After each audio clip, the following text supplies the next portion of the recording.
Hello everyone, and welcome to the first ever 1020 Media movie review. I am your host, Nicholus Whitaker. For today's movie review, we're going to be looking at 1996's classic, Scream. Now I want to start off by saying I love this movie. Without this movie, I don't think my love for horror would be as expansive as it is. Now, let's get into the review. Scream was released on December 20th, 1996, written by Kevin Williamson, directed by Wes Craven, and starring Neve Campbell as Sidney Prescott, Skeet Ulrich as Billy Loomis, Matthew Lillard as Stu Macher, Rose McGowan as Tatum Riley, Jamie Kennedy as Randy Meeks, David Arquette as Deputy Dewey Riley, and Courtney Cox as Gale Weathers, with a supporting performance by Roger Jackson. And while the core five may be a little old to appear as high school students, I still think they're fantastic and believable. The opening 10 minutes or so of this film are iconic, thanks to the performance of Drew Barrymore as Casey Becker. She helps set the tone and lay out the plans for what's to come.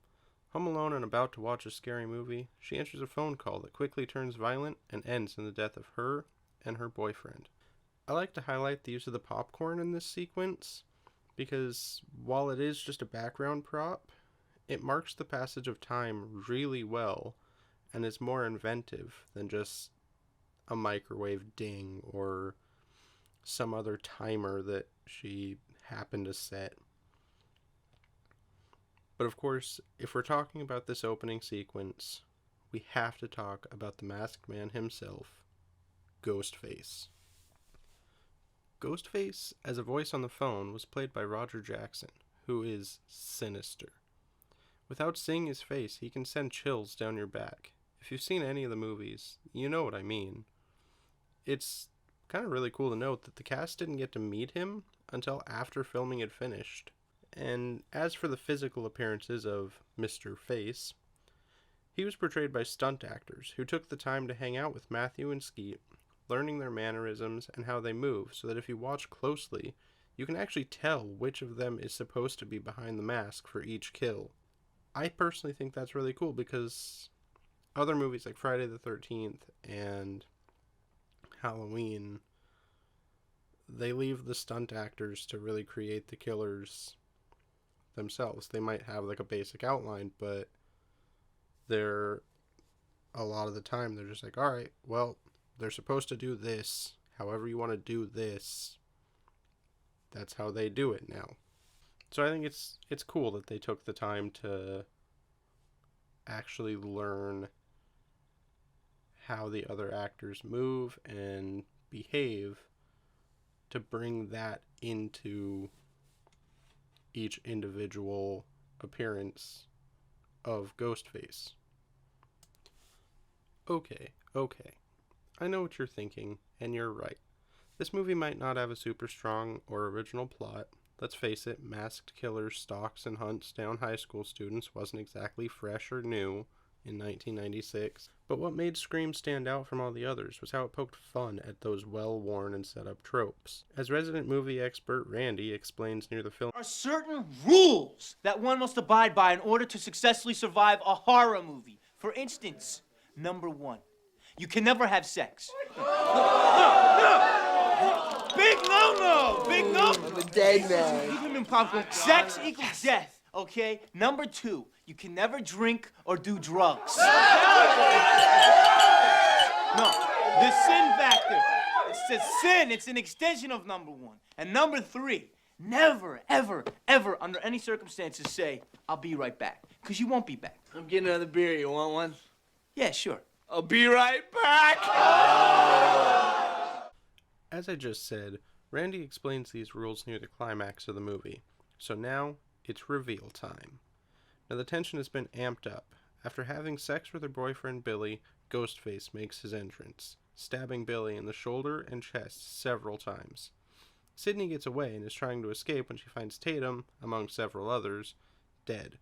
I mean, who thinks a cat door is a good escape anyways? You kinda had it coming. Besides the point. Standing outside the house, she sees Dewey stumble out the front door and fall, having been stabbed in the back. She runs for his police car and once inside finds that the keys are not there, and that she has been cornered by Ghostface. He climbs in through the trunk of the car. She fights him off, and runs back to the house, stopping briefly to pick up Dewey's gun. At this point, Randy and Stu both run to the front door, screaming about how each one thinks the other is the killer. Sidney rushes inside and locks the door. But surprise! Billy isn't dead. He makes his way down the stairs and takes the gun from Sidney, opening the door and letting Randy in, remarking about corn syrup. Same stuff they use for pig's blood in Carrie. revealing his role as the Ghostface killer. But wait, that's not all. As Sidney turns to run away, she bumps into Stu, who reveals himself as the other Ghostface killer. They explain their motive, how they plan to be the only survivors, and blame the entire thing on Sidney's father, claiming that the death of his wife had driven him insane, and that night, on the 1-year anniversary of her death, he snapped. Now, personally, I feel these reveals are better than reveals from their predecessors. Halloween doesn't really have a reveal outside of the opening sequence, and the reveal that Michael is just a 6-year-old boy at the time he kills his sister. And the reveal in Nightmare on Elm Street that the parents are the reason for Freddy to be coming back after the kids, I don't know. It kind of makes the whole thing less scary in my opinion. Why does he need to be getting revenge? It's so much scarier for him to just be a nightmare creature in my opinion. But hey, that's a topic for another review, so we'll leave it at that. Okay, so I guess to sum it all up, I love this movie. I think the casting was well done, the script was a fun and fresh take on old ideas, and I think it's easy to see why this film has launched such a huge franchise. I mean, 3 sequels already made, a TV series that ran for 4 seasons, and a 4th sequel on the way set for a 2022 release. That's pretty big. Anyway, that'll do it for the first episode of the 1020 Media movie review. Let me know what you think in the comments. What movie should I review next? How can I improve this format? You know, all that kind of things. I'll need to know. Check all our socials in the description. My Twitter is there. I tweet a lot about movie ideas and movie thoughts. The 1020 Discord server's in there. The 1020 Twitter is there.